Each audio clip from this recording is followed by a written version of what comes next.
Hello, Abby. My name's Amy. May I examine your eyes? Yes. There are many useful signs on examination of the eyes. An exhaustive list is in the book.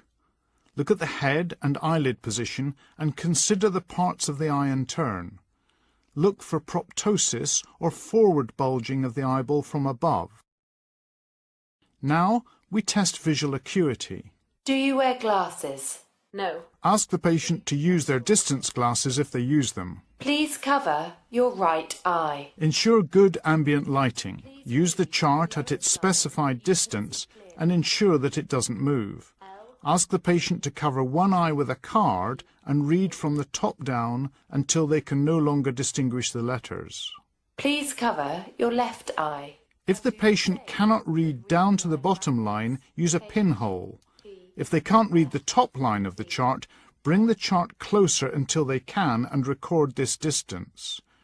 Repeat this process for near vision. Please cover your right eye. Consider the lighting again and the patient's reading glasses. Hold this at a comfortable distance and start reading from the top paragraph. The card is printed with prose in type of various sizes. Record the smallest size that can be read accurately. Please cover your left eye and continue reading. And better lighted than those of any metropolis in Europe. Thank you. To test the patient's visual fields, sit directly facing the patient about 1 meter away. Please keep your head still and look directly into my eyes. Test for a homonymous defect with all 4 eyes open. Please tell me when you see my finger moving. Now. Hold your hands out to their full extent and wiggle your fingertip. Ask the patient to indicate when they see it move. Do this at 2, 4, 8 and 10 o'clock. Test for sensory inattention. Please point to the finger that you see moving. Both you and the patient should keep your eyes open. Check both sides at the same time.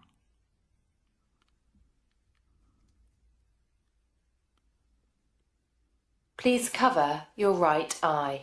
Test peripheral visual fields in one eye at a time. Please look directly at my eye. The patient covers one eye and you shut your opposite eye. Please tell me when you see my finger moving. Now. Test each quadrant separately and compare your visual field with the patient's. You need to be seated close together so that you can hold your finger in an equivalent position for both your and the patient's eye. Please cover your left eye. Please look directly at my eye and tell me when you see... Start with your finger in the periphery out of view and wiggle the tip. Bring your wiggling finger along the diagonal towards the centre of vision. The patient should indicate as soon as they see it moving. Now. Now. Now. Next, we test the central visual field using a red hat pin. Please cover your right eye. And you close your left. What colour is the hat pin? Red. Test for colour desaturation. Please keep your head still and look directly at my eye. Please tell me when the pin disappears. Make a rough map of the patient's blind spot and compare this to your own. Please tell me when it reappears. Now. Can you see it here? Yes.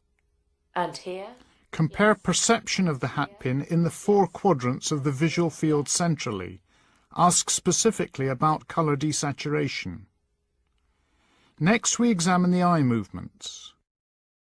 Hold your finger at least 50 centimetres away from the patient.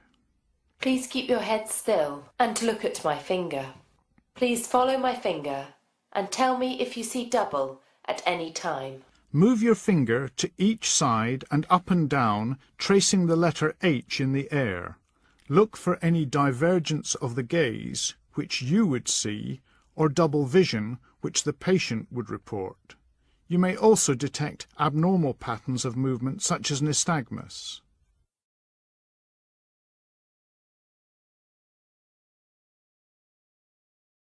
Examine the pupils for shape and symmetry.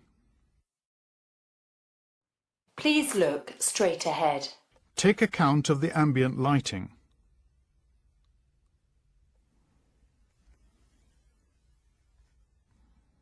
Continue looking straight ahead. I'm going to shine a light in your eyes. Bring a bright light from the side to shine on the pupil. Look for constriction of the illuminated pupil, the direct light reflex, and of the opposite pupil, the consensual light reflex. Look at the accommodation reflex and gaze convergence. Please focus on a point on the far wall. Present an object at about 15 centimeters. Now look at the tip of this pen. You should see the eyes converge and the pupils constricting as the eyes accommodate. Use an ophthalmoscope to look at the retina and optic nerve head. I'm going to have a look at the back of your eye. Start with the patient's right eye. Hold the ophthalmoscope in your right hand and use your right eye. Find 0 and rotate the lenses clockwise to lens 10. Please look down. Gently retract the upper eyelid. Now focus on a point on the far wall. Start at a distance of about 10 centimeters and bring the red reflex into focus. The cornea, iris and lens can be seen and any opacity will appear black. Now come close to the patient's head such that you touch the hand you are resting on their forehead. As you do, rotate the lenses anti-clockwise until the retina comes into focus. Please look up. By asking the patient to divert their gaze and making your own movements, systematically examine the retina And left. finishing with the fovea. Please look directly at the light. Thank you. Hello, Abby. My name's Amy. Please may I examine your face? Yes. First, test light touch sensation. I'm going to touch your face with some cotton wool. Please could you close your eyes and tell me when you feel me touch you? On both sides, test the 3 divisions of the nerve, the ophthalmic, maxillary and mandibular. Now. Now. Now. Repeat the test for pain sensation. I'm now going to touch your face with a small pin. Please close your eyes and tell me if you feel it sharp. Carefully test each of the 3 areas on both sides. Be aware that brainstem lesions may cause sensory loss in an onion skin pattern. Carefully dispose of the sharp. Yes. Yes. Yes. Use an orange stick to test touch on the anterior 2/3 of the tongue. I'm going to touch your tongue with this. Please close your eyes and stick out your tongue. Thank you. Do you feel it the same on both sides? Yes. You can also ask the patient to indicate with a hand when they feel you touching them. Assess the motor function now. Look for wasting in the muscles of mastication. Please clench your teeth. Feel the bulk and contraction in the masseters. Please open your mouth against my hand. Carefully provide resistance to mouth opening, testing the pterygoid muscles. Next, test the corneal reflex. Draw out a wisp of cotton wool and dampen it to form a gentle point.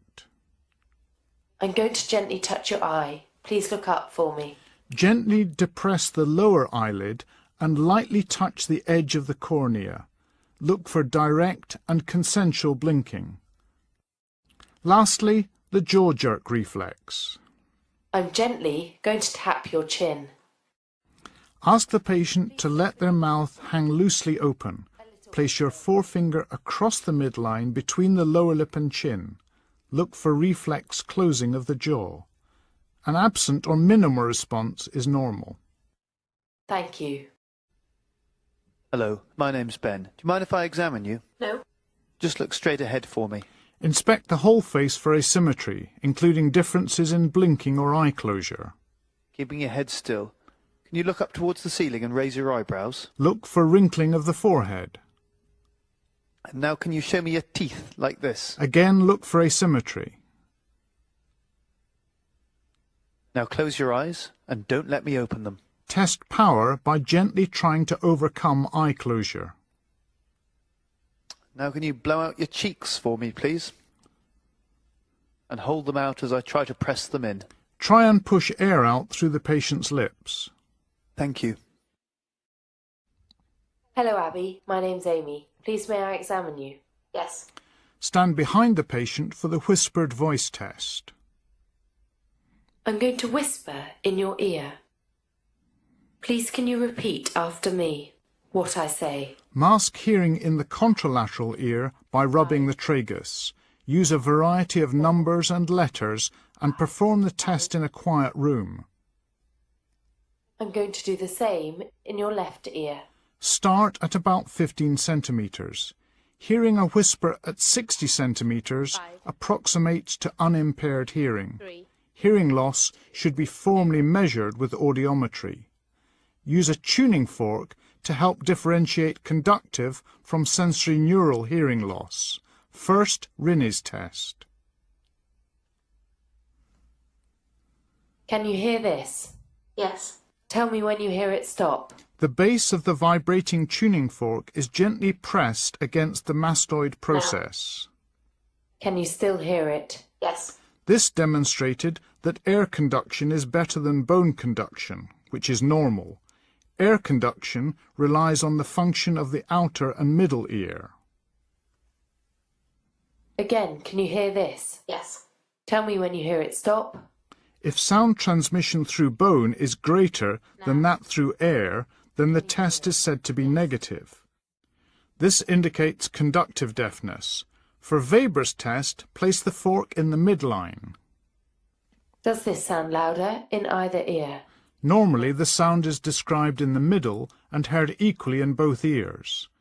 Interpretation of both tuning fork tests is more subtle than it initially appears. Forward for me. The Dix-Hallpike manoeuvre can elicit positional vertigo due to vestibular disease. This vigorous manoeuvre is not suitable for all patients. When the patient lies back, the head should overhang the edge. I'm going to lie you down rapidly and turn your head to the side. Please could you look straight into my eyes? The patient's head should extend 30 degrees beyond horizontal and rotate 45 degrees to one side. Do you feel dizzy or sick? No. Watch the eyes carefully for nystagmus. It may take 20 seconds for this or symptoms to occur. The pattern of response can differentiate between a lesion in the inner ear or central nervous system. Repeat the test, turning the head to the other side. Thank you. Start with the glossopharyngeal and vagus nerves. Could you cough for me, please? An effective cough requires vagus nerve control of the vocal cords, as does producing a note. Open your mouth for me, please, and say ah. Look at the movements of the palate and uvula using a torch. If the palate is weak, you may be able to make air escape through the nose. You blow out your cheeks for me, please. Just going to try and squeeze them in. Consider using the water swallow test in fully conscious patients before moving on to the accessory nerve. Inspect and then palpate the sternocleidomastoid muscles, looking for wasting or hypertrophy. And can you look over your right shoulder for me, please? And over your left shoulder. Carefully resisting the movement with your hand. And swing your legs over the side of the bed. From behind the patient, inspect and palpate the trapezius muscle, looking for wasting or asymmetry. I'm now going to feel your shoulders. Shrug your shoulders up and stop me from pushing them down. Again, test power against resistance. And pop your legs back up. Next, examine the hypoglossal or 12th cranial nerve. Can you just open your mouth for me, please? Look at the tongue at rest for wasting, fasciculation, or involuntary movement. Use a torch if necessary. And stick your tongue out. Look for deviation or involuntary movement. And move it from side to side. Demonstrating active movements. Pop your tongue back in and press it against your cheek. Stop me from pushing it in. To test power in the tongue muscles. And the same on the other side. Then test lingual speech. And now say yellow lorry. Yellow lorry. The swallow test is also relevant. Hello, Abby. My name's Amy. May I ask you a few questions? Certainly. How did you get here today? Well, I was going to walk, but as it was raining, I decided to take the bus. Have you been here long? No, not really. Only about 10 minutes. Could you repeat after me? Yellow lorry. Yellow lorry. Baby hippopotamus. Baby hippopotamus. The Leith police dismisseth us. The Leith police dismisseth us. Please could you count to 30? 1, 2, 3, 4, 5, 6, 7, 28, 29, 30. Please could you cough? And say ah. Ah. Could you name these 3 objects for me? A pen.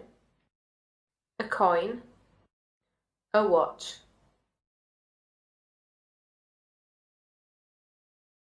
I'm going to give you an instruction. Please wait until I've finished speaking before you carry it out. Could you take a piece of paper, fold it in half and place it under the journal?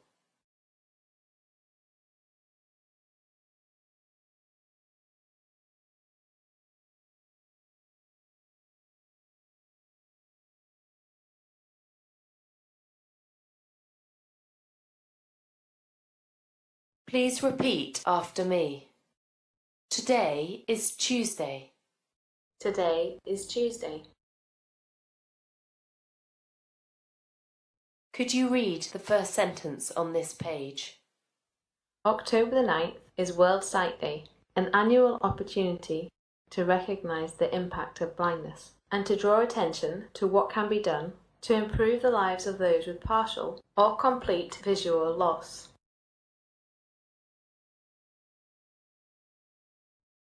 Please could you write a sentence?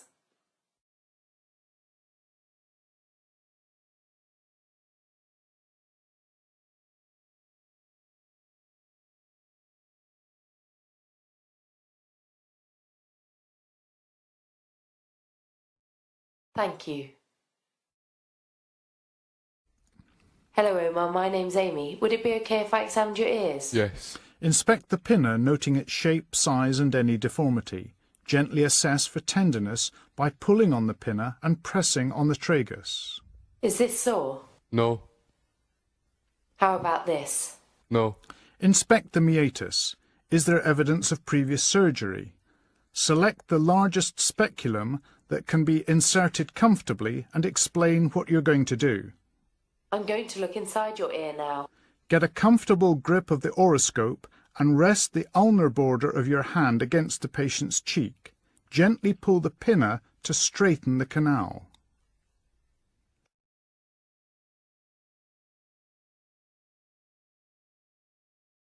Thank you.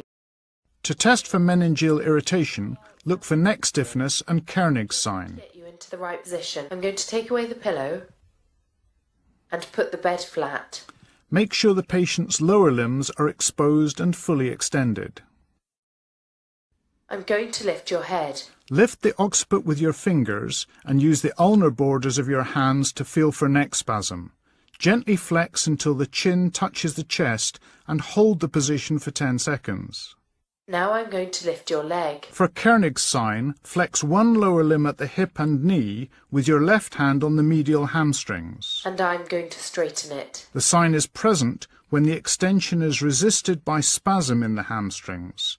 There may also be reflex flexion in the opposite limb. Koenig's sign is not present in local causes of neck stiffness such as cervical spine disease or raised intracranial pressure. Thank you. Hello, Omar. My name's Ben. Do you mind if I examine your neck? No. Can I ask you to take your top off, please?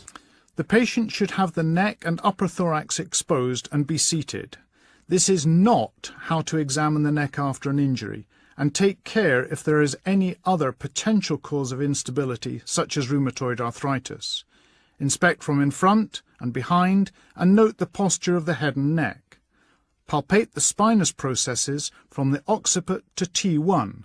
T1 is normally the most prominent. Tell me if it's sore at any stage. Next, feel for tenderness in the paraspinal soft tissues and then in the supraclavicular fossae for cervical ribs or enlarged cervical lymph nodes.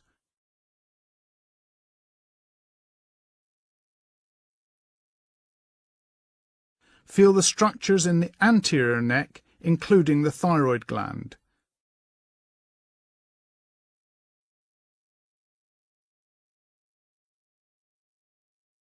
Check active movements. Could you place your chin on your chest? The normal limit is 80 degrees of flexion from the neutral when the chin touches the chest. And now look up at the ceiling. In extension, the normal limit is 50 degrees from neutral. Now can you place your right ear on your right shoulder? For lateral flexion, the normal limit is 45 degrees. And the left ear onto the left shoulder.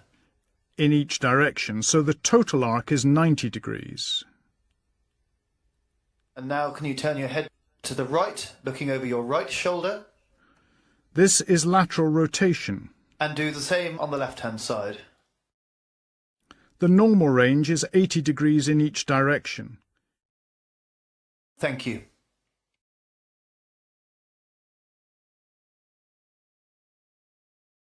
Hello, Omar. My name's Ben. Do you mind if I examine you? No. First, make a thorough inspection. Look for deformity. The patient should be comfortable and adequately exposed. Get good views from in front and behind the patient, including the axillae. The abnormal contour of posterior dislocation is best seen from above. Is there evidence of swelling or muscle wasting? Consider the size and position of the scapulae. Can I ask you to stand up and lean against the wall for me, please? Pressing against a wall can elicit winging of the scapula, seen after paralysis of the serratus anterior. That's fine. Remain standing. Palpate along the clavicle from the sternoclavicular joint to the acromioclavicular joint. Let me know if it's uncomfortable at any stage. Clavicular fractures and acromioclavicular joint injuries are accompanied by deformity and local tenderness. Also palpate the acromion, the coracoid process and the scapular spine.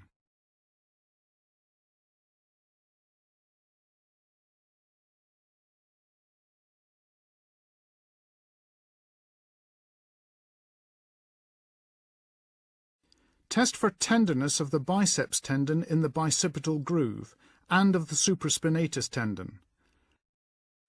Hyperextend the shoulder to bring the supraspinatus tendon anteriorly out from under the acromion.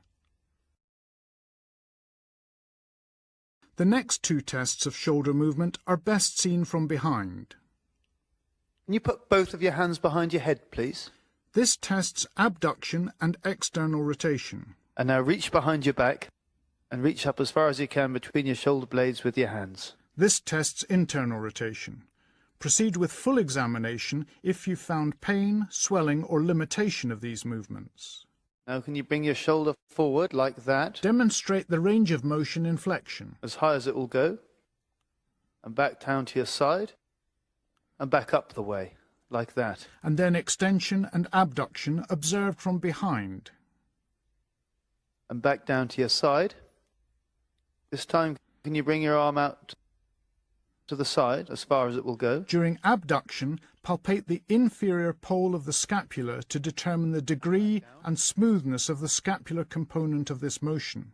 Measure shoulder rotation with the arm abducted and the elbow flexed. Now with your arm by your side like that, can you move it out to the side? This is external rotation. And now reach behind your back, and again reach up as high as you can with your thumb. Internal rotation is expressed as the highest spinous process that the patient can reach with their thumb. Now, Omar, can you bring your arms up to the side like that for me? Hold them there and don't let me push them down. Assess the ability of deltoid to abduct against resistance, comparing left with right. Also, check the patient's ability to initiate abduction against resistance with the arm down at the side. I want you now to push out against my hand, Omar. Weakness or pain in initial abduction suggests a rotator cuff problem.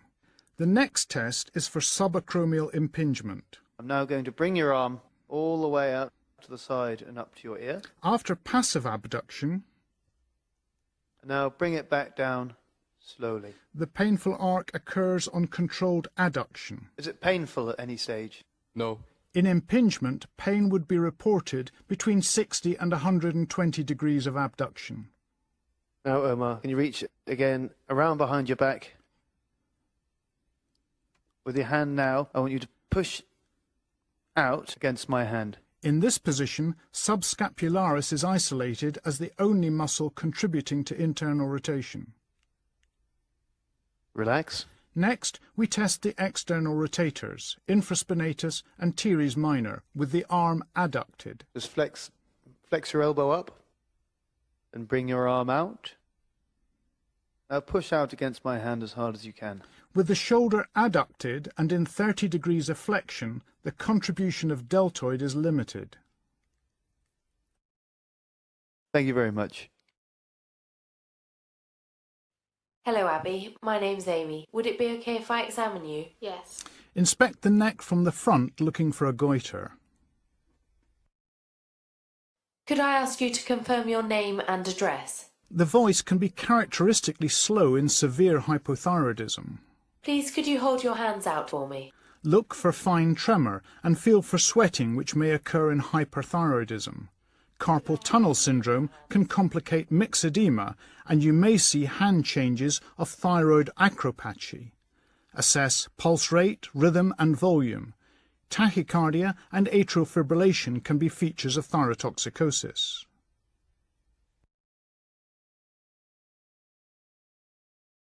Keeping your chin still, could you look at my finger and follow it down? Check for lid lag. You may need to give a bigger target if the patient's vision is poor. Look for proptosis. This is best seen from above. The thyroid or a thyroid mass moves up on swallowing. Supply water for the patient to sip to demonstrate this.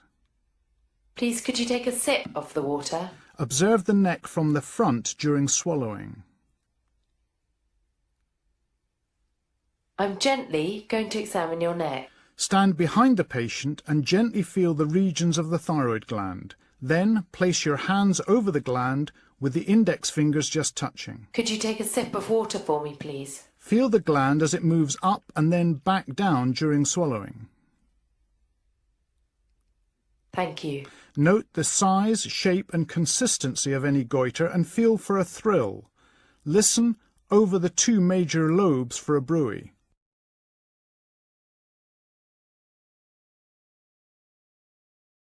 If there's a large goiter, use a tape measure and record the maximum neck circumference.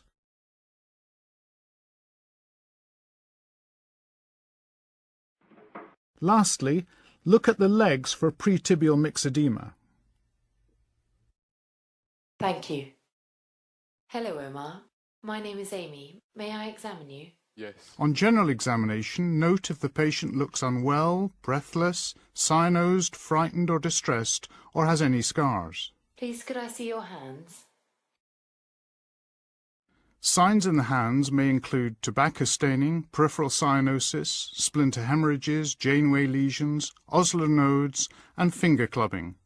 Cardiovascular causes of clubbing include cyanotic congenital heart disease and bacterial endocarditis. Thank you.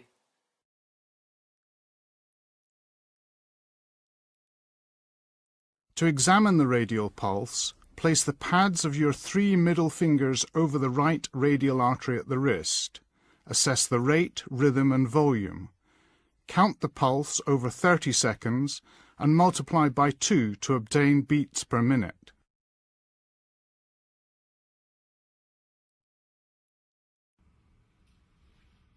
Do you have any pain in your shoulder? No. To detect a collapsing pulse, first check that the patient has no shoulder or arm pain or restriction on movement. Feel the pulse with the base of your fingers, then raise the patient's hand above their head. Palpate both radial pulses simultaneously, assessing any volume differences or delay. To measure the blood pressure, the patient should lie or sit and rest with the arm comfortably supported at about heart level and free of tight clothing. Position an appropriately sized cuff with the center of the bladder over the brachial artery. Palpate the brachial pulse, which is medial to the biceps tendon, and inflate the cuff. The point at which the pulse becomes impalpable is a rough estimate of the systolic pressure. Inflate the cuff by a further 30 millimeters of mercury, then listen over the brachial artery with the stethoscope diaphragm. With the cuff inflated above systolic pressure, you should not hear anything. Slowly reduce the cuff pressure by 2 to 3 millimeters of mercury per second. Note the reading when you start to hear a regular tapping sound. This is the systolic pressure. Continue to deflate the cuff slowly. The point at which sounds are no longer heard is the diastolic pressure. More subtle features of the Korotkov sounds are described in the book.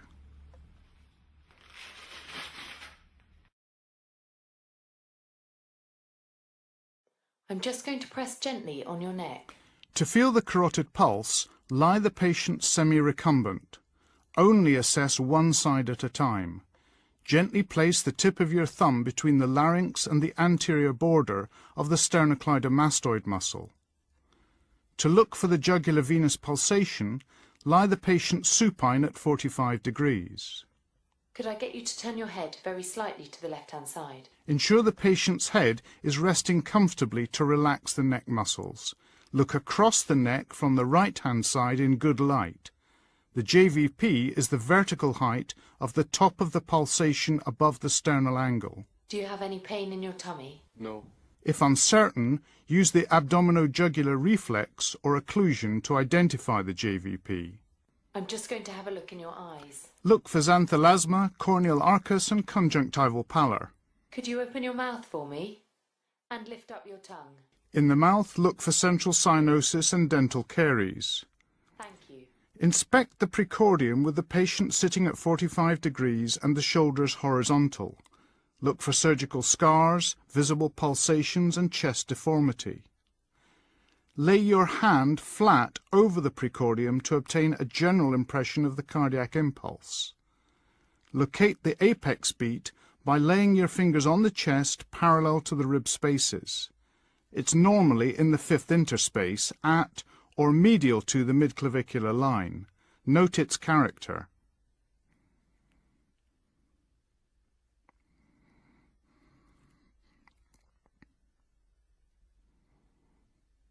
Could you take a deep breath in, breathe out and hold. Feel for a right ventricular heave with the heel of your hand in the left parasternal area. Breathe normally. Feel for thrills with the flat of your fingers at the apex and both sides of the sternum. A thrill is a palpable vibration. If you subsequently hear a murmur on auscultation, go back and feel for a thrill in order to grade it. The stethoscope bell emphasizes low-pitched sounds such as the normal heart sounds. The diaphragm is better for higher-pitched sounds. At each site, identify the first and second heart sounds. Assess their character and intensity.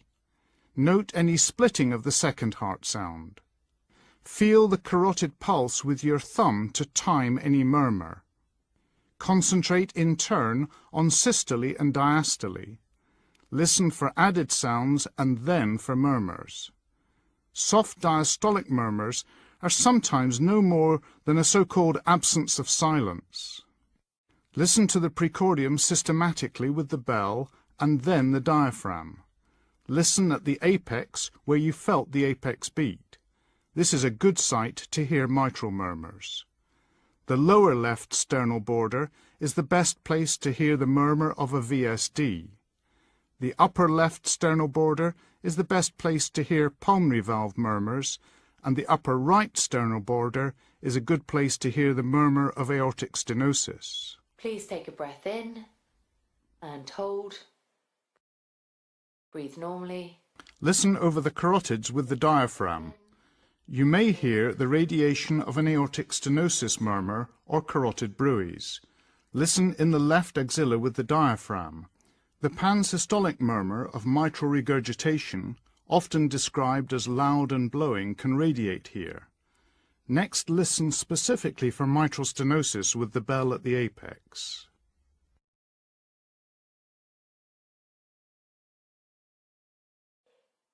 Please could you roll onto your left-hand side? This is accentuated in the left lateral position. It's a mid-diastolic rumbling sound which may follow an opening snap. Please could you sit forward for me? With the patient leaning forward, listen in held expiration. Take a deep breath in and out and hold.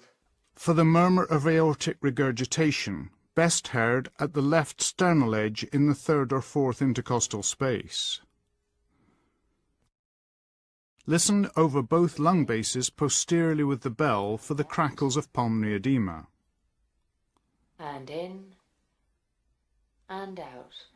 Examine for superficial edema over the sacrum, a common location when patients are bedbound. Use 2 fingers, press gently for a few seconds, and see if this leaves an indentation. Please lie yourself flat. Now examine the peripheral vascular system in the abdomen and legs. I'm just going to put you flat. Inspect the abdomen for visible pulsation or surgical scars. Palpate over the abdominal aorta. Remember, this is above the umbilicus. If the aorta is easily palpable, consider the possibility of an aneurysm. If in any doubt, arrange an ultrasound scan. A pulsatile mass below the umbilicus suggests an iliac aneurysm. Listen over the aorta for a bruit due to a stenosis. Also listen for renal artery bruits bilaterally. Renal artery bruits cannot be distinguished from those in adjacent vessels, such as the mesenteric arteries.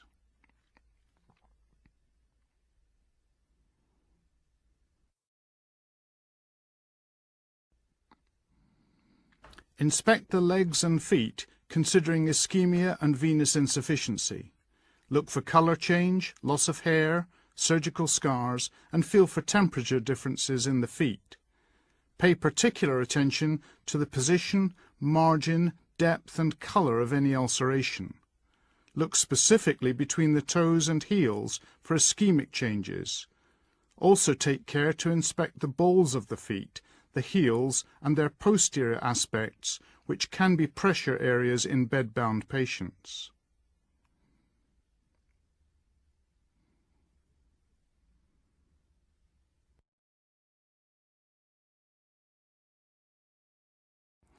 Palpate the lower limb pulses, beginning with the femoral pulses.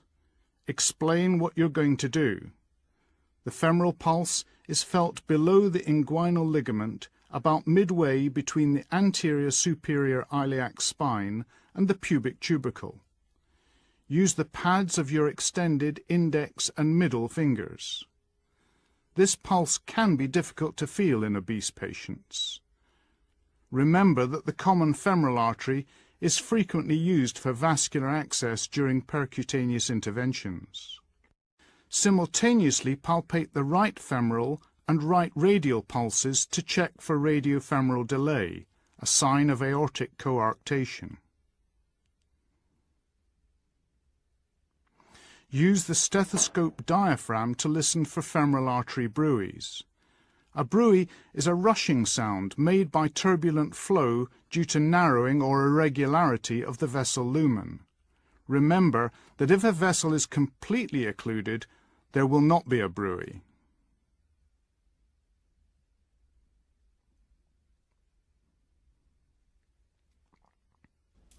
Next, assess the popliteal pulses. The patient must lie relaxed on a firm, comfortable surface. Flex the knee to 30 degrees. With your thumbs in front of the knee and fingers behind, press firmly in the fossa.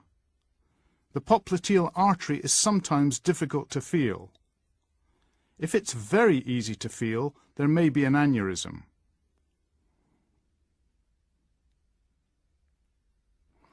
Feel the posterior tibial pulse 2 centimeters behind and 2 centimeters below the medial malleolus of the ankle.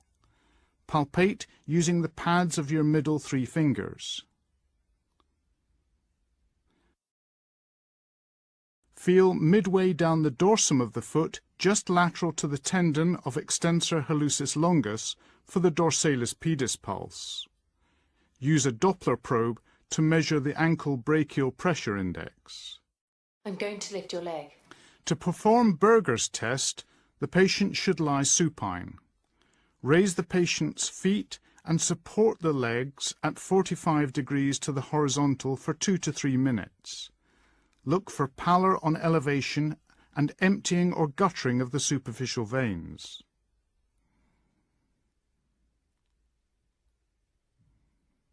Can I get you to sit up and to swing your legs over the bed? Pallor on elevation, followed by spreading redness or reactive hyperemia on dependency, is a positive result, implying significant peripheral arterial disease. Thank you. Hello, Abby. My name's Amy. Is it okay if I measure your blood pressure? Yes, no problem. The patient should be rested and seated or lying down. The arms should be comfortably supported at the level of the heart and free from constricting clothing. Choose a cuff of appropriate size and place the centre of the bladder over the brachial artery. Normally, the right and left arm will give a similar result. Measuring over thin clothing should not affect the reading. Palpate the brachial pulse and inflate the cuff until the pulse becomes impalpable. Note this pressure as a rough estimate of the systolic blood pressure. Inflate the cuff by a further 30 millimeters of mercury and then listen with the stethoscope diaphragm over the brachial artery. There should be silence initially. Slowly deflate the cuff by 2 to 3 millimeters of mercury per second. Note the pressure at which the regular tapping Korotkoff sounds appear. This is the systolic pressure. Continue to slowly deflate the cuff until the sounds disappear. This value is the diastolic blood pressure. More detail about Korotkoff sounds are in the text. Thank you. Hello, Omar. My name's Amy. Would it be okay if I examined you? Yes. Make a general inspection of the patient's demeanour, body mass, any chest deformity or scars, and whether they're confused or distressed. Look for equipment such as inhalers or oxygen support. Measure the respiratory rate and observe the respiratory pattern. Note any unusual effort or noise in breathing such as stridor.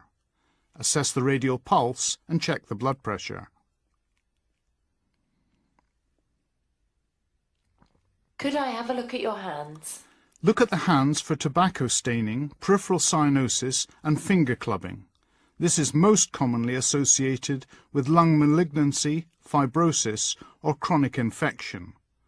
There are 4 features: loss of the normal angle between the nail and the nail bed, increased nail bed fluctuation, increased bulk of soft tissue over the terminal phalanges, and increased nail curvature in later stages. Hypertrophic pulmonary osteoarthropathy includes finger clubbing,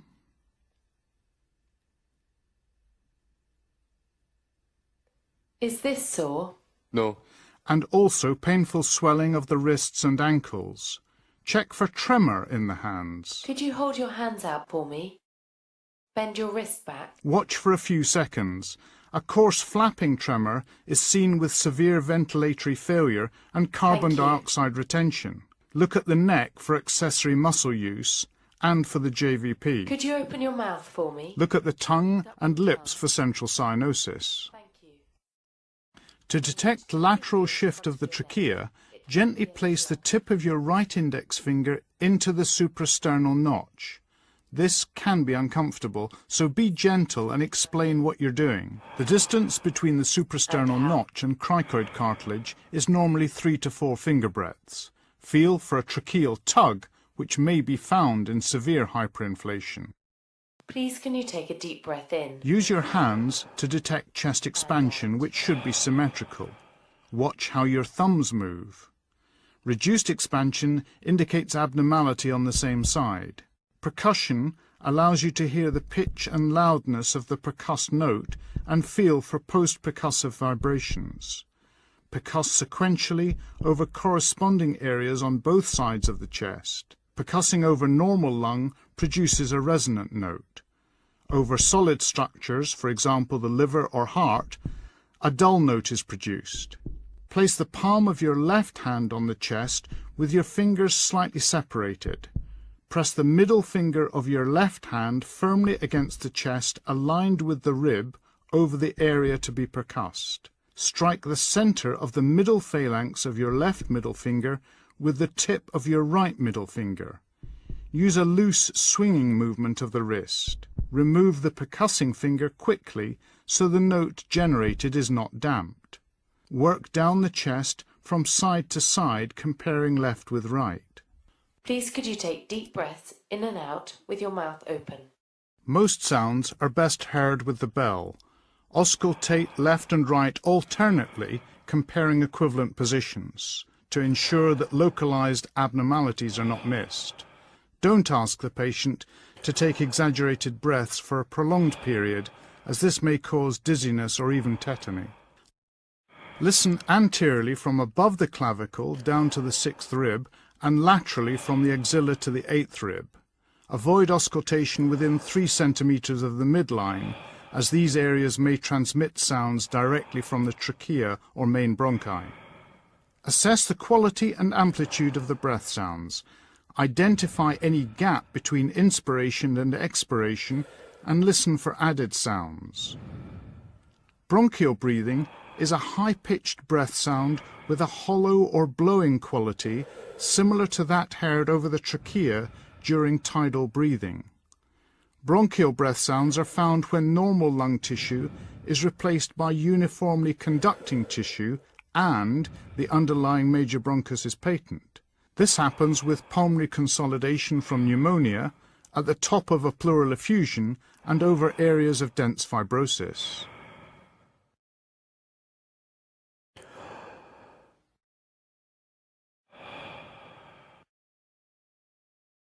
Please could you say 111 each time I put my stethoscope on your chest?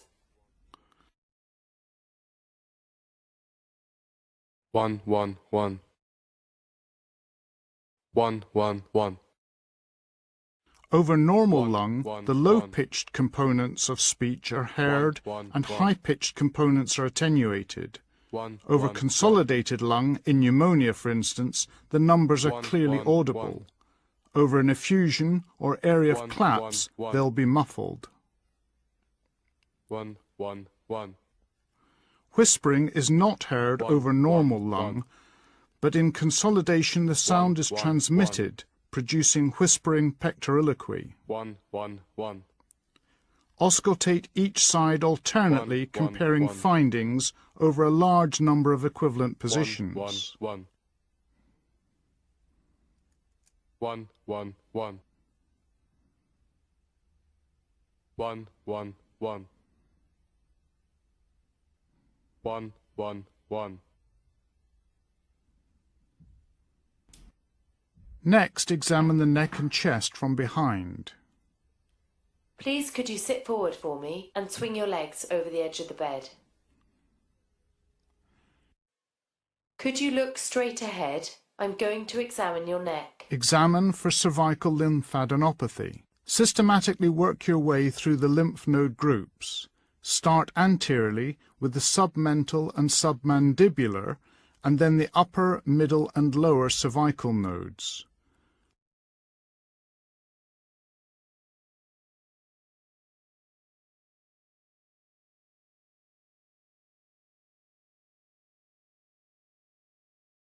Also palpate the posterior triangle, along the border of the trapezius muscle and the supraclavicular fossa. The post-auricular nodes are felt behind the ear, and the scalene nodes are above the first rib. Please could you tilt your head to the right? This helps relax the sternocleidomastoid, allowing you to palpate behind the clavicle. And again to the left. Place your index finger between the clavicle and the sternocleidomastoid muscle and press down gently onto the first rib. Thank you. Inspect the chest from the back, looking for deformities of the spine or chest wall or thoracotomy scars. Repeat the assessment of chest wall expansion posteriorly. Place your fingers along the ribs and watch your thumbs to track the motion. Thank you. Could you cross your arms in front of your chest? Percuss the chest posteriorly. For the superior part of the posterior chest wall, ask the patient to fold their arms, abducting the scapulae. Do not percuss near the midline, as a dull note is produced from the solid thoracic spine and paravertebral muscles. Map out any abnormal areas by percussing from resonant to dull. A pneumothorax will produce a hyperresonant note. Percussion over a solid organ or consolidated lung produces a dull note. Fluid, such as a pleural effusion, produces a very dull note described as stony dull. Basal dullness due to elevation of the diaphragm is easily confused with pleural fluid.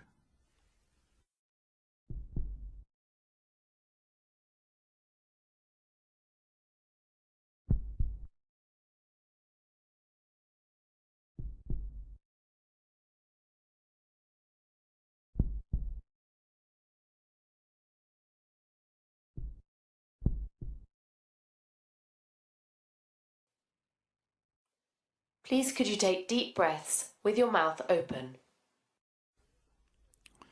Repeat auscultation on the back. Again, compare left with right and listen at a good number of positions to ensure you don't miss a localized abnormality. As well as breath sounds, you may hear added sounds.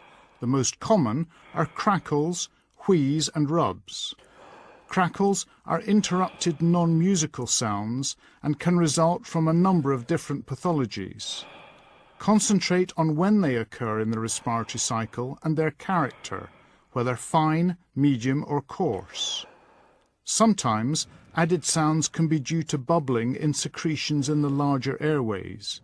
If you suspect this, remove your stethoscope and ask the patient to cough.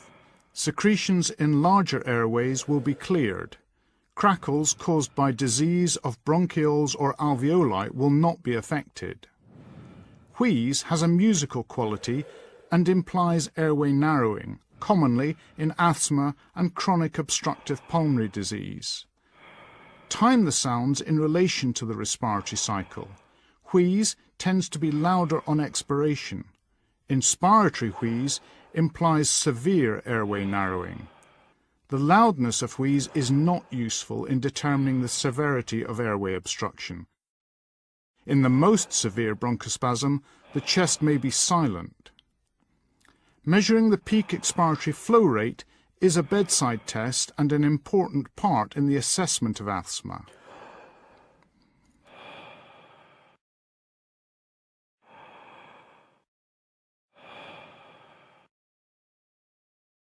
Each time I put my stethoscope on your chest, please could you say 111?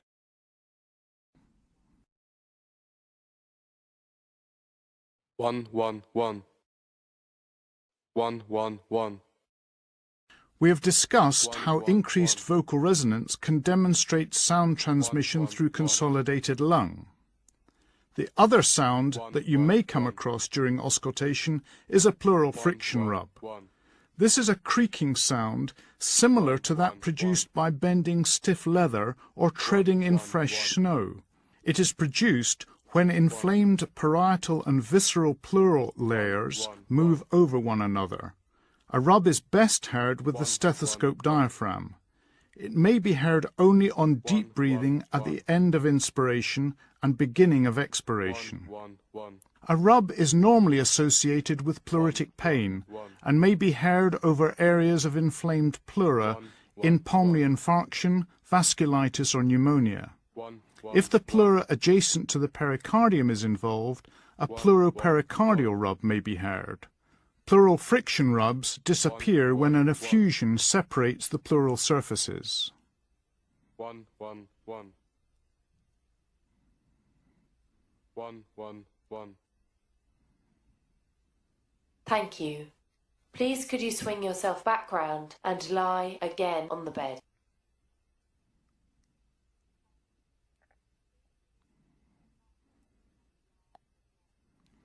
Lastly, examine the legs for edema, signs of deep venous thrombosis or erythema nodosum. Thank you. Hello, Abby. My name's Ben. Do you mind if I examine your hands? No. See that the patient is comfortable and in a good position for examining the hands. There are many signs to look for. Erythema in acute inflammation. Synovitis can produce swelling of the metacarpophalangeal and interphalangeal joints. Look for deformities such as arachnodactyly in Marfan syndrome or a rotational deformity after phalangeal fracture.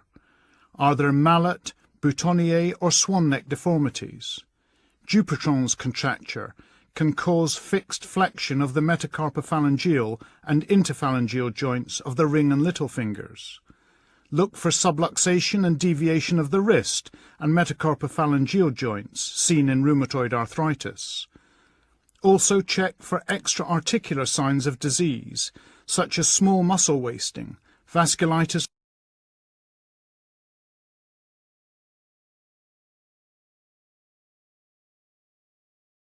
Examine the proximal extensor surface of the forearms for rheumatoid nodules.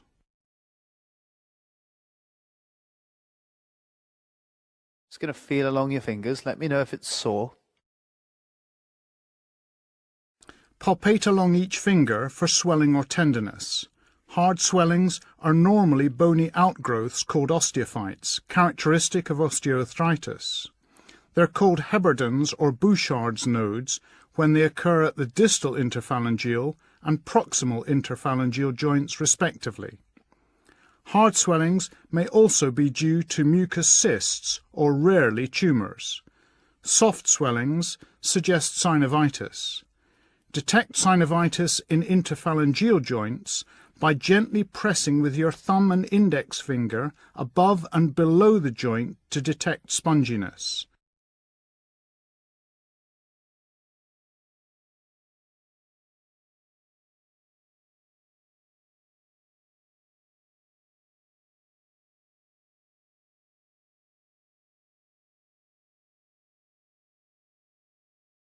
Palpate around the wrists for swelling or tenderness. Osteophytes at the thumb carpo-metacarpal joint can cause squaring of the wrist.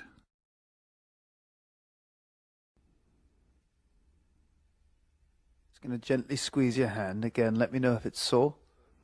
Gently squeeze across the metacarpal heads to test for sponginess or tenderness. Palpate the flexor tendon sheaths in the hands and fingers to detect local swellings or tenderness. Also feel for thickening in the palmar fascia. If you detect any swelling, look for triggering or locking during extension of a flexed finger.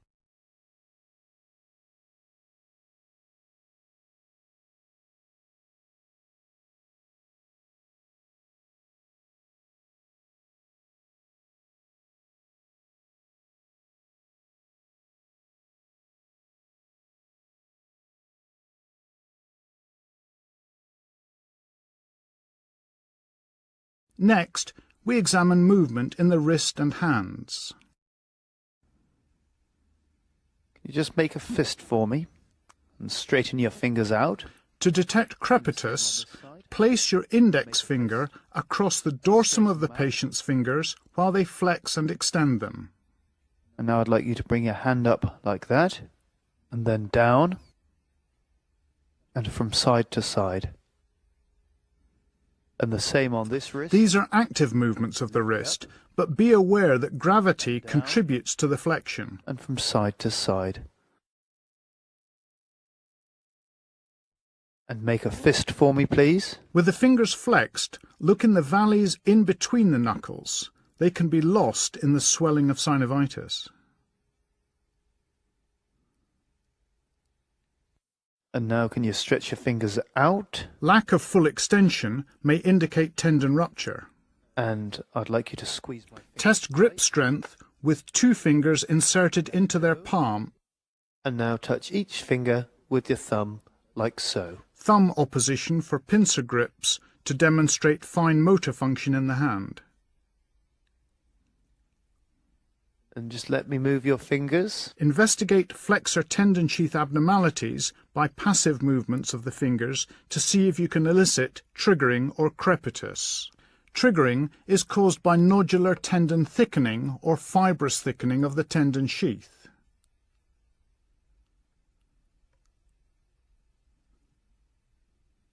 And the same on this hand. The finger tends to jam in a flexed position and requires an external or passive extending force in order to straighten.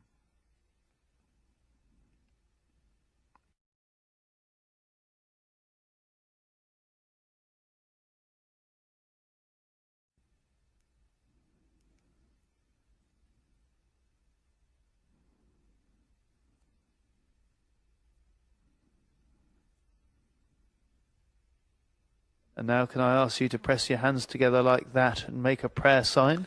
This tests the range of passive wrist extension. And now flex them the other way. And extension. Look for symmetry of the elbow and shoulder positions. The normal range is 90 degrees in each direction. Thank you very much. Hello, Abby. My name's Ben. Can I examine your hands? Yes. Just hold them out in front of you on the table. Look for muscle wasting, And roll them over for me. particularly in the thenar and hypothenar eminences. Then test the function of the nerves in turn, starting with the median nerve. And with your right hand, lay it completely flat on the table, keeping your thumb close to your palm, point it up towards the ceiling, Test for power in thumb abduction. and relax.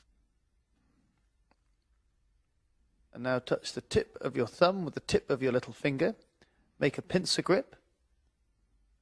Don't let me break it. And power in opposition. And relax. Next, we test the muscles supplied by the ulnar nerve. And roll your hand back over. And now I want you to grip the card between your little and ring finger and stop me from pulling the card away. Testing adduction of the little finger. Relax. And now I want you to push out with your index finger against my index finger. And abduction of the index finger.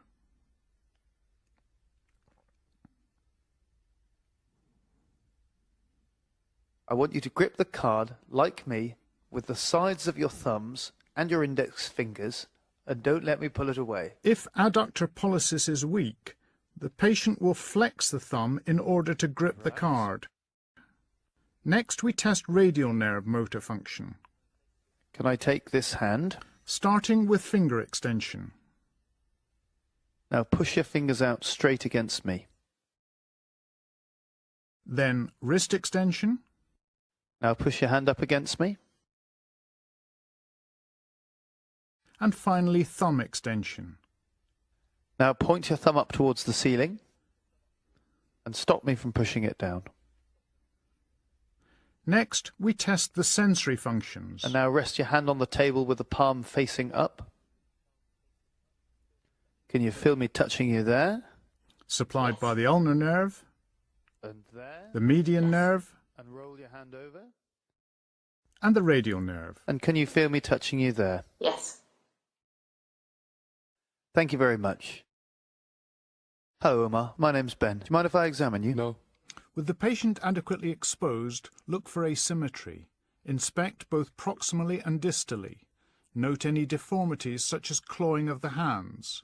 Look for muscle wasting or hypertrophy, fasciculation or involuntary movements. Fasciculations are often elicited by flicking the skin over a muscle.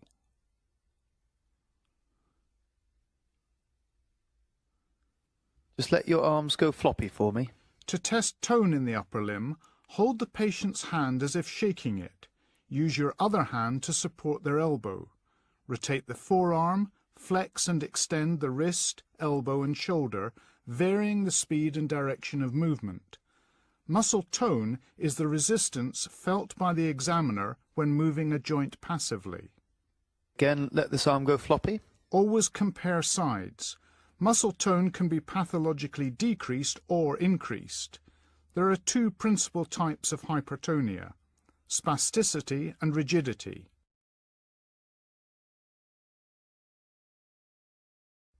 Next, examine the deep tendon reflexes. The biceps jerk mainly incorporates the C5 nerve root. And relax.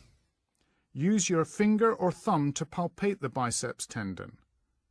To test the supinator or brachioradialis jerk, the forearm is in the mid-prone position and you strike the tendon overlying the distal end of the radius.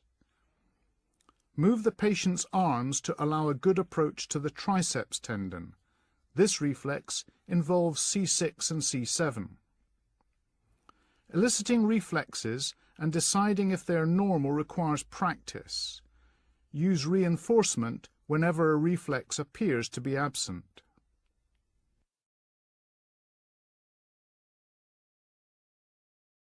I'm going to strike your arm again. When I tell you to, clench your teeth, but not before I tell you to. Clench. For the upper limb, ask the patient to clench their teeth or make a fist with the other hand. Relax the hand. For the finger jerks, place your middle and index fingers across the palmar aspect of the patient's proximal phalanges.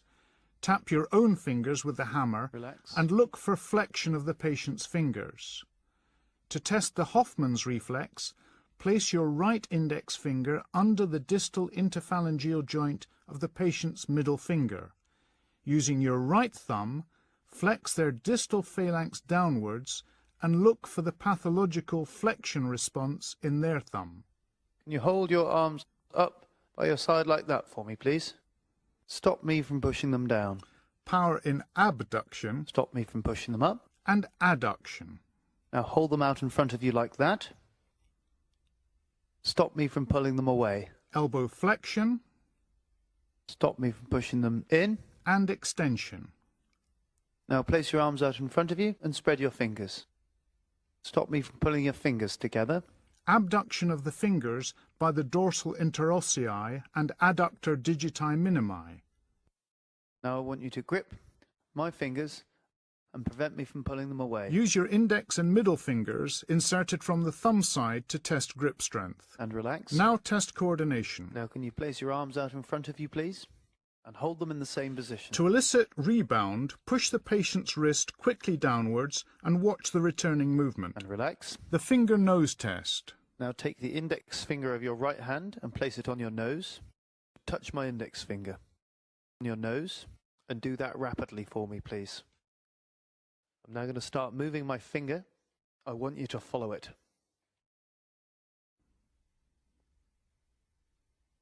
Now do the same with your left hand.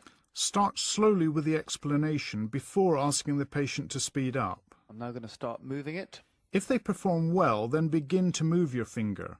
Look for past pointing or intention tremor that would indicate cerebellar disease. And relax. Test the ability to make rapid alternating movements. I want you to alternate with your right hand, front and back, like that. Impairment of rapid movements like this is dysdiadochokinesis. Stop. Now do the same with your left hand. Evident as slowness, disorganization and irregularity of movement, also a feature of cerebellar disease. Relax. Now I'd like you to pretend you're drinking a cup of tea on a saucer. Apraxia is difficulty performing a motor task despite the patient understanding it and in the absence of motor weakness, cerebellar, extrapyramidal or sensory impairment. Now I'd like you to copy those shapes and then write a sentence. Inability to draw a geometric figure is called constructional apraxia and is a feature of parietal lobe disturbance. Writing a sentence requires intact language function as well as fine motor control of the hand. Dysgraphia is normally due to a dominant parietal lobe lesion.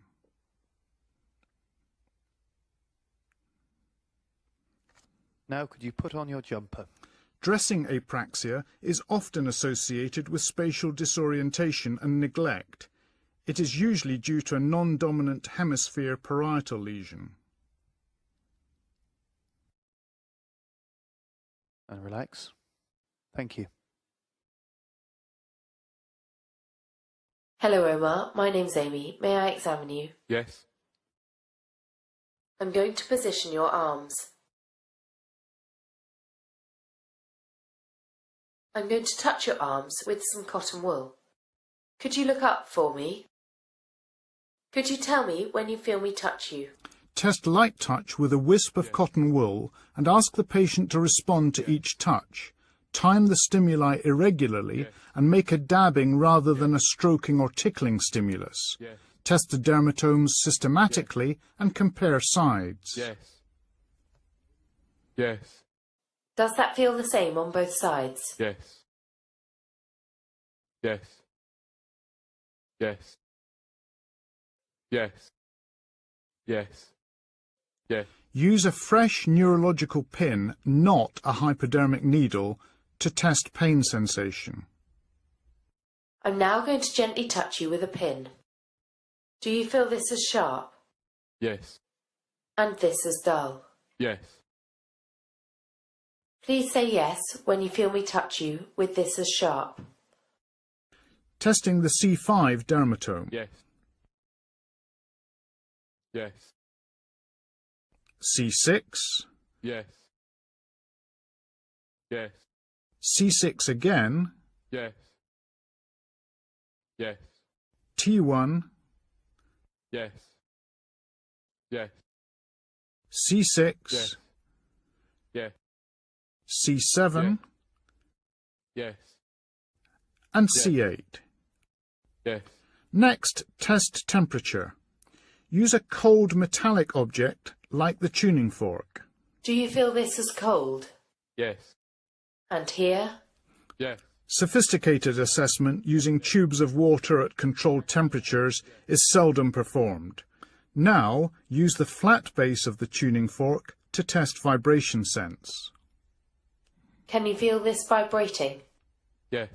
Test on the distal bony prominences. Can you feel it here? Yes. And is it vibrating?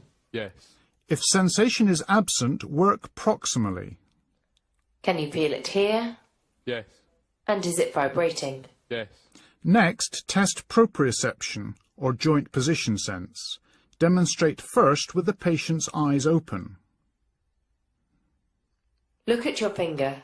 This way is up and this way is down. Please close your eyes and tell me which way I'm moving your finger. Up. Hold the digit at the sides to avoid giving information from pressure. I'm going to do the same with the other hand. Again, I'll show you. This is up and this is down. Test the distal interphalangeal joint of the middle finger. Up. If sensation is impaired, move to more proximal joints in each limb. Test two-point discrimination using an opened-out paperclip. Ask the patient to look away and apply either 1 or 2 points to the pulp of the patient's forefinger.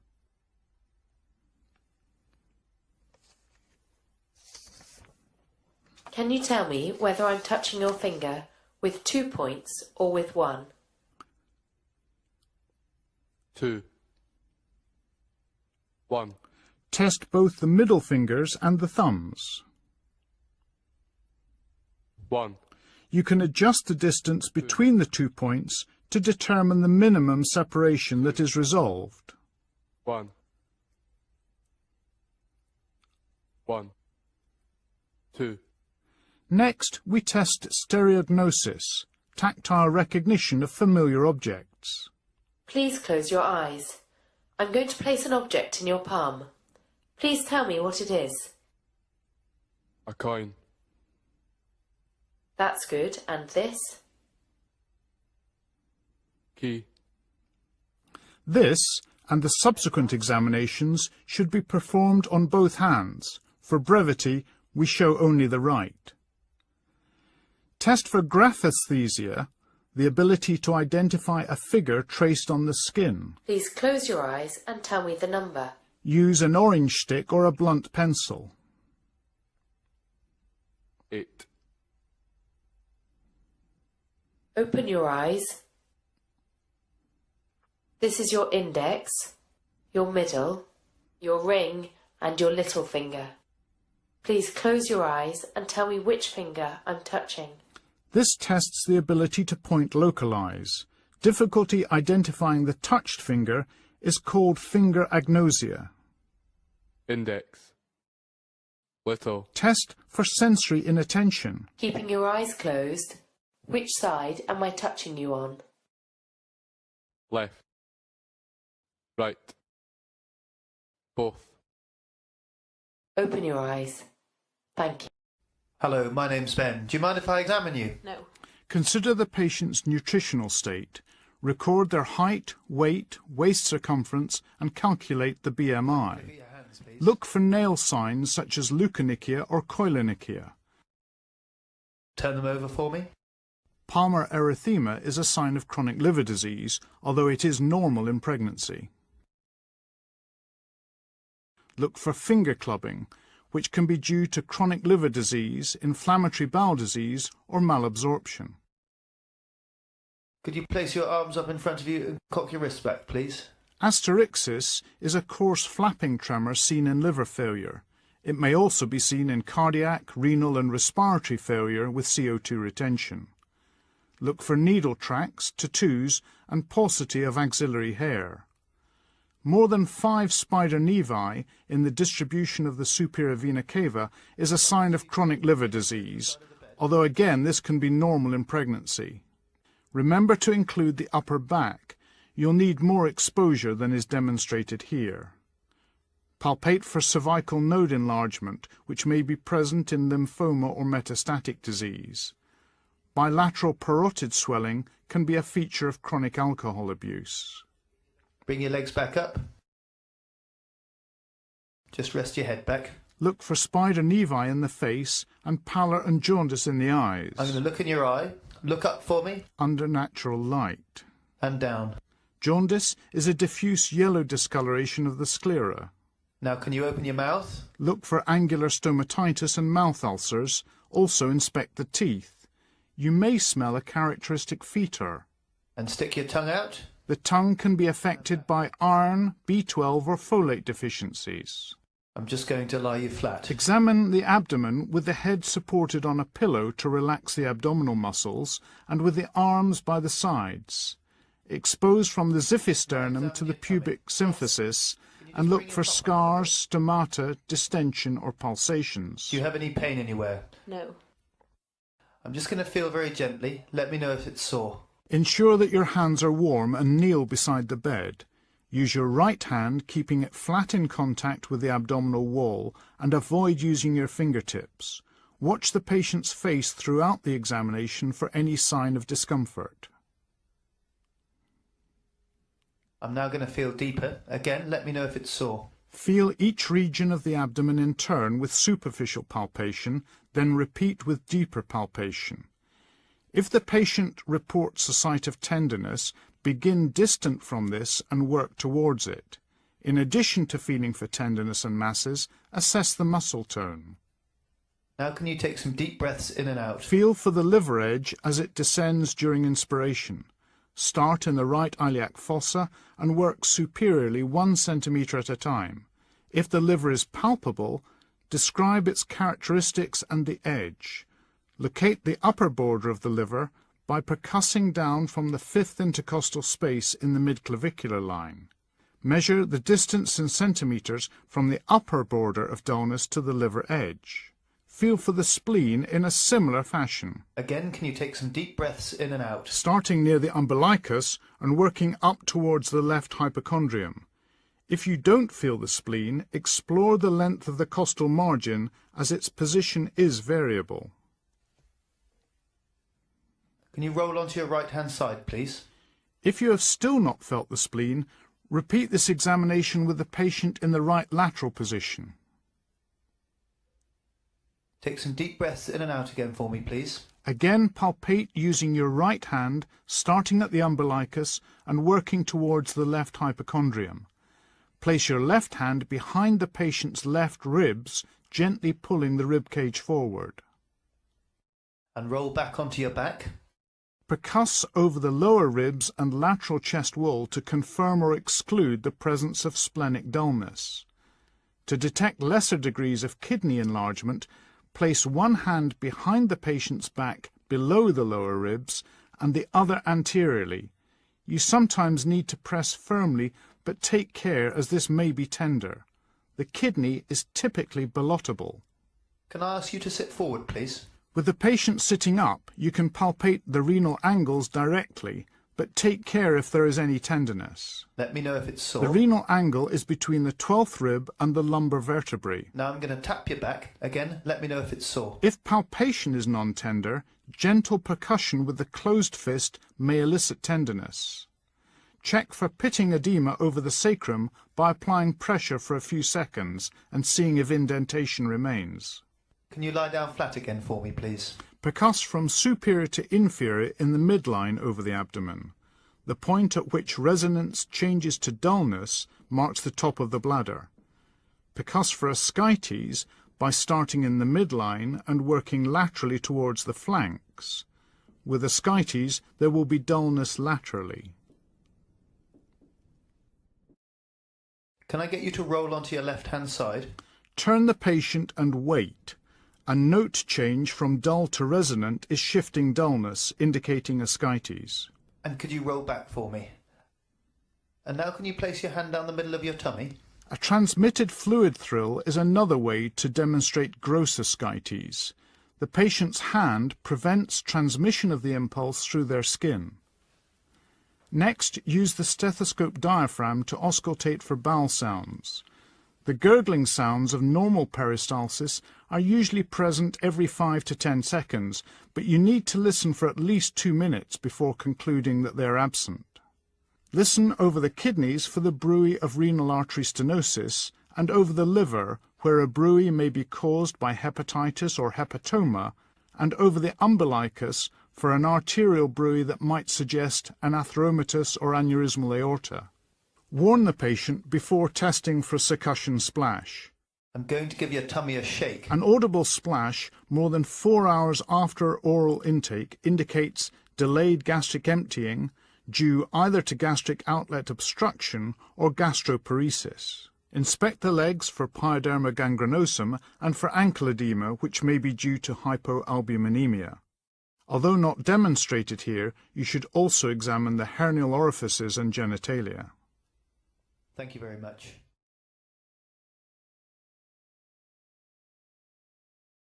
Hello, Omar. My name's Ben. Do you mind if I examine your back? No.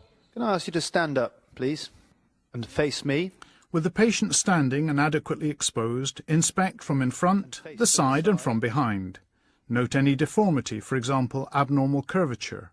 Look for soft tissue abnormalities, such as hairy patch or lipoma, that might overlie a congenital abnormality.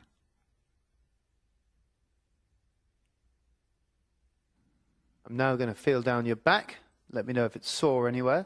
Palpate the midline spinous processes. Note the overall alignment and any focal tenderness. Increased prominence of one or more posterior spinal processes can be due to claps of the vertebral body anteriorly. The L4-5 interspinous space is at the level of the iliac crest. And again, let me know if it's sore. Feel for tenderness in the paraspinal muscles. You may also notice areas of increased tone.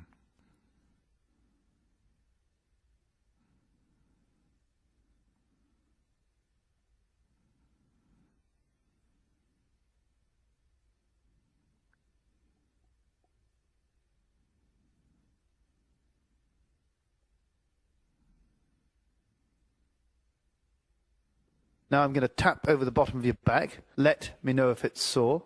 After warning the patient, lightly percuss the spine with your closed fist and note any tenderness. Just sit down on the couch for me and cross your arms. And now I'd like you to look towards me, rotate towards me. With the patient sitting, the pelvis cannot rotate. Look for rotation between the shoulders and the pelvis. Almost all of this occurs in the thoracic spine. Next, flexion, most of which happens in the lumbar spine. I'd like you to keep your legs straight and bend over to touch your toes. Record how far down the legs the patient can reach. And take a step forward. Now, lean back as far as you can. Extension, again mostly lumbar. Normal is 10 to 20 degrees beyond vertical. Now face me. And now I'd like you to go down to the side like that as far as you can. This tests lateral flexion. Ask the patient to reach down each side, touching the outside of the leg as far down as possible, keeping the leg straight. And turn round. When examining forward flexion of the spine, it is difficult to separate this from hip flexion. In Schober's test, we isolate the component in the lumbar spine. Mark the skin in the midline at the level of the dimples of Venus. Use a tape measure to draw two more marks, one 10 centimeters above and one 5 centimeters below the initial mark. We refer to the upper mark as B and the lowest mark as C. Place the end of the tape measure on the uppermost mark B and ask the patient to bend forward and touch their toes. Now keeping your legs straight, bend over to touch your toes. The distance between B and C should increase from 15 centimeters to more than 20 centimeters. Now we move on to the straight leg raise to test for tension in the L4, 5 and S1 nerve roots. With the patient lying supine, lift the foot to flex the hip passively, keeping the knee straight. Tell me if you get any pain at any stage. Determine if there is a limit caused by pain in the thigh or leg. It's normal to reach 80 or 90 degrees from the couch. If a limit is reached, support the limb just below the limit. I'm just going to bring your foot up. Let me know if that causes any discomfort. Pain due to nerve root tension should be reproduced by dorsiflexing the foot. For the tibial nerve stretch test, flex the knee and hip. I'm now going to bring the leg up again. Then gently extend the knee so that the tibial nerve bowstrings across the popliteal fossa. Let me know if it's painful. Press over the hamstring tendons at either side. Is that sore? No. And then over the nerve in the middle of the fossa. The test is positive if pain occurs when the nerve is pressed, but not the hamstring tendons. Now could you roll over onto your front? Lie the patient prone for the femoral nerve stretch test. I'm just going to bring this leg up. Flex the knee and then extend the hip. This stretches the femoral nerve. I'm going to lift this leg. Let me know if there's any pain. A positive test causes pain in the back or front of the thigh. And roll over again.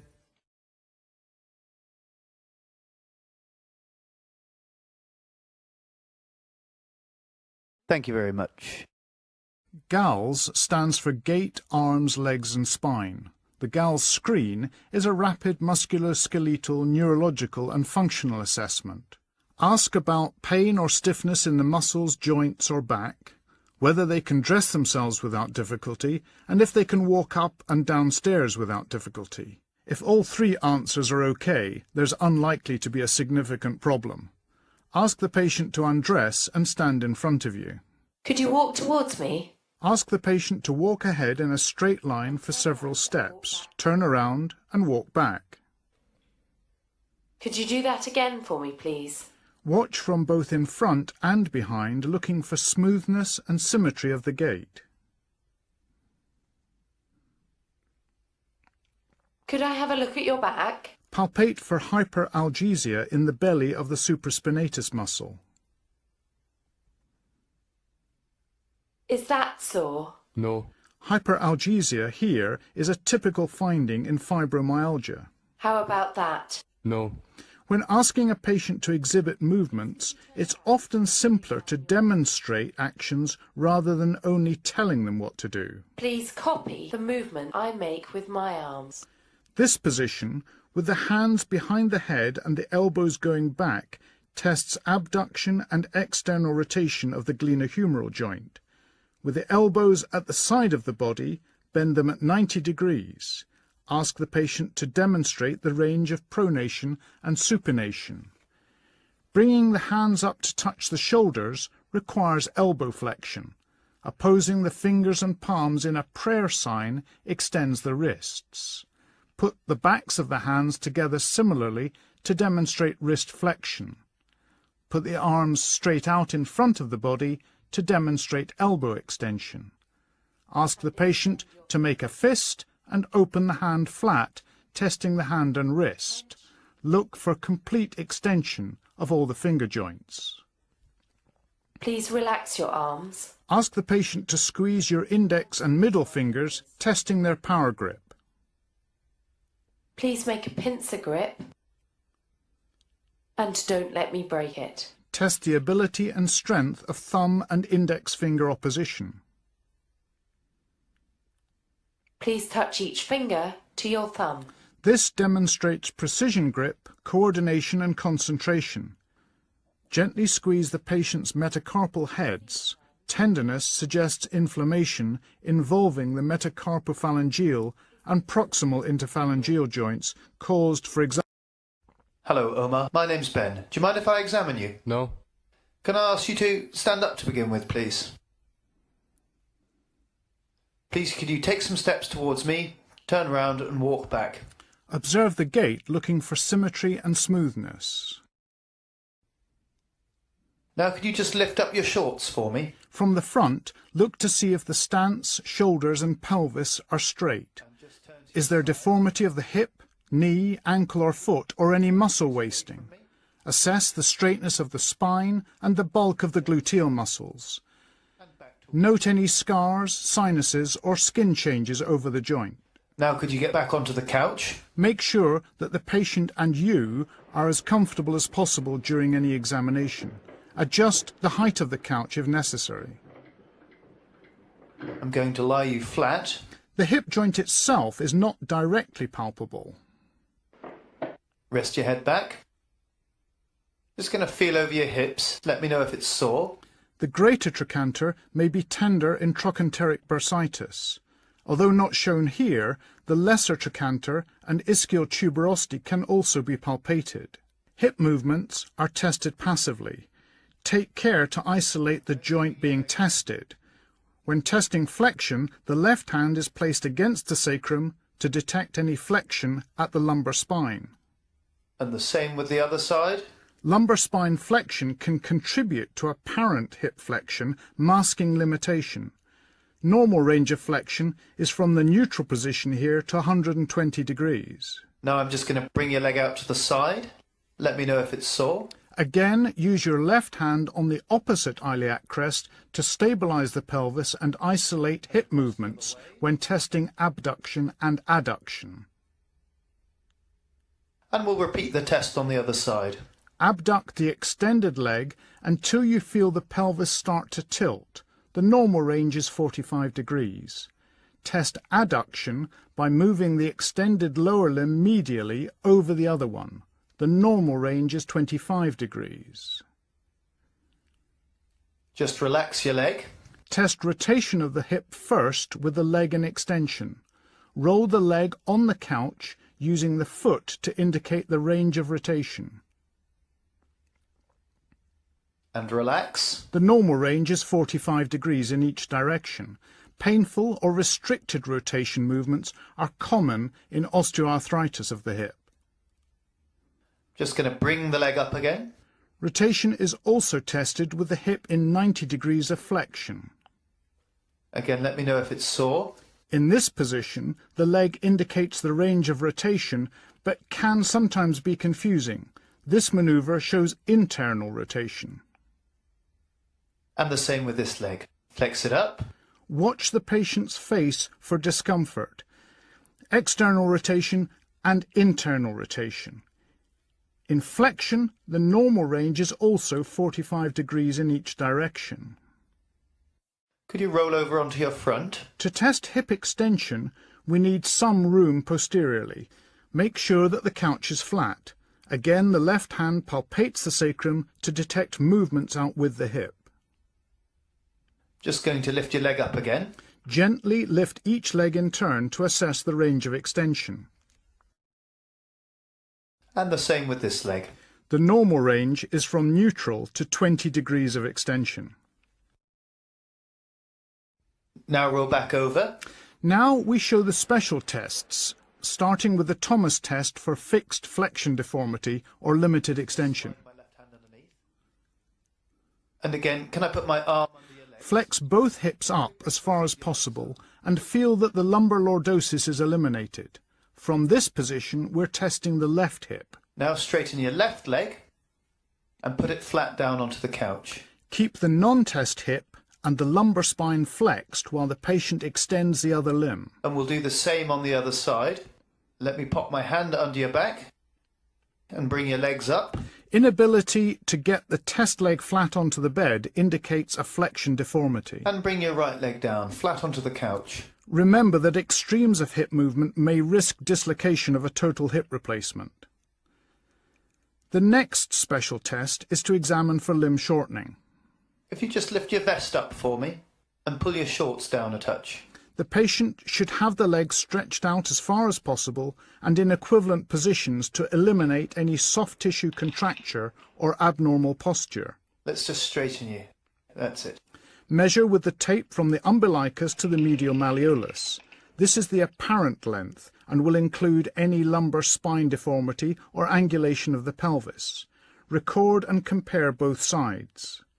Measure the true leg length from the anterior superior iliac spine to the medial malleolus. There are many causes of true shortening of the leg listed in the book. If you detect any discrepancy in leg length, follow up with block testing. This is described in the book.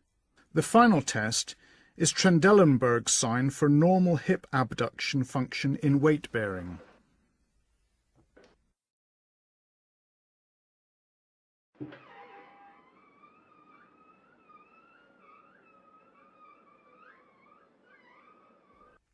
Can you just stand up for me, Omar? Standing on one leg, the opposite iliac crest normally rises because of abduction of the weight-bearing hip by the gluteal muscles. Now I'm going to ask you to stand on one leg. If you feel like you're going to lose your balance, use my arms as support, okay? Stand on your right leg. Carefully watch or palpate the iliac crests to see if they move up or down. It may be necessary to hold the posture for 30 seconds to demonstrate early gluteal fatiguing, and there are many other causes of a positive Trendelenburg sign. Hello, Abby. My name's Ben. Do you mind if I examine you? No. Could I ask you to stand up, please? And just face me. Inspect the legs with the patient standing and walking. Look for scars, sinuses, redness or rashes. Look for abnormalities of posture and common deformities such as genu valgum or verum. Particularly look for quadriceps muscle wasting. Now can you walk towards me, turn and walk back? Look for gait asymmetry and at what happens to the knee during the stance and swing phases. Could you sit back on the couch? Make sure the patient has both legs well exposed so that you can compare sides. Quadriceps wasting is almost invariable with inflammation or chronic knee pain and develops within days. It's often useful to measure the thigh circumference with a tape measure. Do this 20 centimeters above the tibial tuberosity and compare sides. Feel the warmth of the skin overlying the joint, which will be increased if there's any inflammation. For the patellar tap, empty the suprapatellar pouch by sliding your left hand down the thigh to the patella. Keep your hand there and with the fingertips of your right hand, press down briskly and firmly over the patella. For the ripple test, the knee and left hand are in a similar position. Empty the suprapatellar pouch and the medial side, then stroke the lateral side looking for a bulge or ripple on the medial side.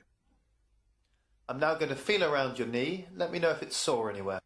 Palpate for the sponginess of synovitis either side of the quadriceps tendon. Then feel round the articular margin of the tibia. If there is tenderness, localize this as accurately as possible. Also feel the articular margin of the femur and the tibial tuberosity. And the same on the other side. The joint lines are most easily felt with the knee at 90 degrees. Focal tenderness may be due to a meniscal or collateral ligament injury. Isolated tenderness of the tibial tuberosity in adolescence may be due to Osgood-Schlatter's disease. Next, we look at movements of the knee joint. First, active movements.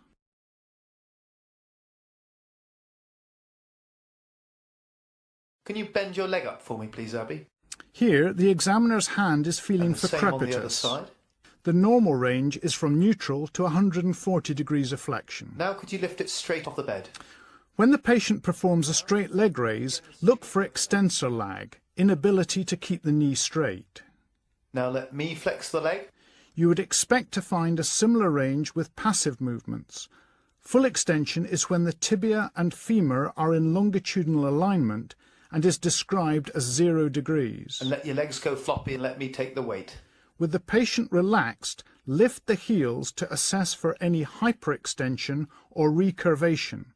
Up to 10 degrees of symmetrical hyperextension is normal. And just let me take the weight of your legs. To test the collateral ligament stability, hold the ankle between your elbow and side. Use your thumbs to feel the joint line and assess the degree when the joint space opens. And just bend it up a fraction.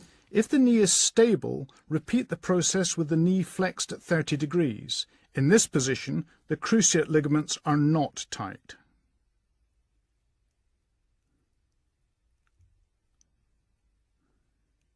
And the same on the other side. Just let me take the weight of the leg. With your thumbs in position, apply first valgus and then a varus force. Major opening of the joint with the knee extended indicates collateral and cruciate injury. And flex it up a little. If the ligament is lax or ruptured, movement can occur, but this may not be painful.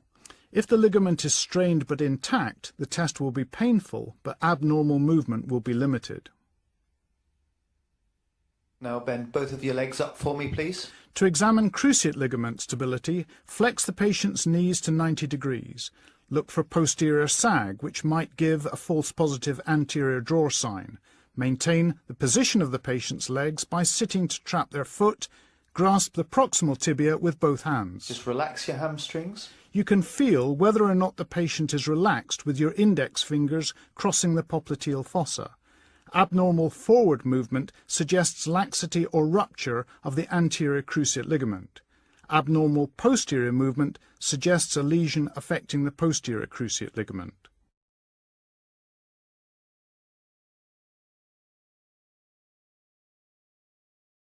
Okay, I'm now just going to bend your leg up. Let me know if it's uncomfortable. For the patellar apprehension test, start with the knee extended and press the patella laterally, then slowly flex the knee. Discomfort, apprehension, or active resistance suggests previous patellar dislocation or instability. The test for meniscal provocation starts with the knee flexed. Again, just bend this leg up for me, please. To stress the medial meniscus, externally rotate the foot and abduct the thigh. Smoothly extend the knee, keeping the foot in the midline, which creates a varus stress loading the medial compartment. And bend it up again. To stress the lateral meniscus, internally rotate the foot and adduct the thigh. Apply a valgus stress as you smoothly extend the knee, thereby loading the lateral compartment. And let's do the same on the other side. Externally rotate the foot and apply a varus stress to load the medial meniscus. Bring it out to the side. If a meniscal injury is present, a click or clunk may be felt or heard, which may be painful. And finally, to test the lateral meniscus, internally rotate the foot and adduct the thigh to create a valgus load on the lateral meniscus. The final part of the examination is the squat test. Now could I ask you to stand up? Ask the patient to squat, keeping the feet and the heels flat on the ground. This requires flexion at the knee. Thank you very much. Hello, Omar. My name's Ben. Do you mind if I examine you? No. Expose the lower limbs as much as possible with regard to the patient's comfort and dignity. Look for asymmetry or deformities proximally and distally. Examine for wasting, hypertrophy, fasciculation, and involuntary movements. Sometimes fasciculation is elicited by flicking the skin over a wasted muscle. Just want you to let your legs go floppy. Examine the tone in the lower limb, first by rolling or rotating it from side to side, then by briskly lifting the knee to a flexed position. Tone can be increased or decreased, and there are various patterns of increased tone, such as spasticity and rigidity. Just relax again. Test for clonus at the knee joint with the patient relaxed and the knee extended. With your thumb and forefinger, sharply push the patella towards the foot. Clonus is a rhythmic series of contractions evoked by a sudden stretch of the muscle. A few beats of clonus is normal in healthy individuals. To elicit ankle clonus, support the patient's leg with both knee and ankle at 90 degrees. Briskly dorsiflex and evert the foot, sustaining the pressure. Next, we test the deep tendon reflexes. Just let the leg go floppy over my arm. The patient should be relaxed and comfortable. Anxiety or pain can increase the response. For this reason, we test the reflexes after tone but before power in the examination sequence. The knee jerk tests the L3 and L4 nerve roots. Compare both sides. This time I want you to clasp your hands together. Grip when I say grip, but not before. Use reinforcement if a reflex appears to be absent. Grip. When testing the lower limb reflexes, ask the patient to interlock the fingers and pull one hand against the other. Grip. This is the Gendrasic maneuver. The patient should relax between repeated attempts. Now, we test the ankle jerk reflexes. They use the S1 nerve root. This is a method to use with a recumbent patient.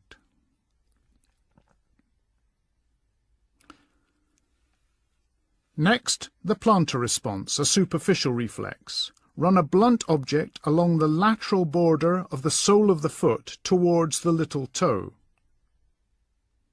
Just going to run this stick up the sole of your foot. The normal response is flexion of the great toe and of the other toes. Next, systematically test power in the muscle groups of the lower limb. Now lift your right leg straight up off the bed. This shows the ability of hip flexors and knee extensors to overcome gravity. And the same with the left leg. Use the MRC scale from 0 to 5 to grade power. Test the same groups in isometric contraction against resistance. And relax. And the same on the left side. Push up. The hip flexors and relax. And the knee extensors.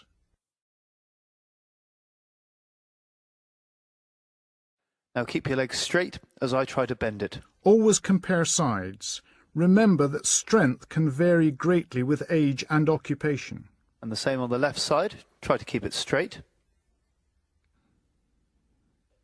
Now bend the leg up. And try to pull your heel towards your bottom as hard as you can. This is testing power in the knee flexors. Relax. Make sure that, whenever possible, you use the same hand, posture, and mechanical advantage to apply the force in order to make valid comparison. Now point your toes up towards the ceiling and hold them there as I try to push them down. Testing the ankle dorsiflexors and toe extensors. And the same on the left side. And don't let me push them towards you. Plantar flexion at the ankle and toe flexion. Take care that you don't hurt the patient by inadvertently leaning on them or squeezing them with your other hand. Now I want you to run your heel down your shin like this. This is a test of muscular coordination called the heel-shin test. It is abnormal if the heel wavers away from the line of the shin due to cerebellar ataxia. Lastly, the abdominal reflexes. Just pull your vest up for me, please. just going to run a stick across your tummy. Use an orange stick and stroke briskly but lightly in a medial direction across each quadrant of the abdomen. The normal response is contraction of underlying muscle with movement of the umbilicus. Hello, Omar. My name's Amy. Would it be okay if I examined you? Yes. Begin with light touch, using a wisp of cotton wool, or lightly apply your finger. Please look at the ceiling. I'm going to touch your legs with some cotton wool. Please say yes when you feel me touch you. Yes. Time the stimuli irregularly, Yes. making a dabbing rather than a stroking or tickling movement. Compare side by side for symmetry. Yes. Yes. Yes. Yes. Yes. Yes. Yes. Yes. Yes. Yes. Did it feel the same on both sides? Yes. Use a neurological pin to test pain. I'm now going to touch your legs with a small pin. Do you feel it here as sharp Yes. and this as dull? Yes. Please say yes when you feel it sharp. L2, Yes. Yes. L3, Yes. Yes. L4, Yes. L5, Yes. Yes. L5 again, Yes. Yes. S1, Yes. and S1 again. Yes. Do not use a hypodermic needle Yes. and dispose of the neurological pin carefully after each patient. Use a 128 Hz tuning fork with a flat base. Can you feel this vibrating? Yes. Can you feel it? Yes. Is it vibrating? Yes. Can you feel it? Yes. Is it vibrating? Yes. If distal sensation is impaired, progress proximally until sensation is reported. Tell me when it stops vibrating. No. This can be a more accurate way to test sensation. I'm now going to move your toe. Could you look at your toe for me? Demonstrate with the patient watching. This is up and this is down. Can you look back at the ceiling? And tell me which way I'm moving your toe. Up. Hold the digit at the sides to avoid giving information from pressure. Please could you look at your toe? This is up and this is down. Please place your head back down and look at the ceiling and tell me which way I'm moving your toe. Up. Up. Down. Thank you.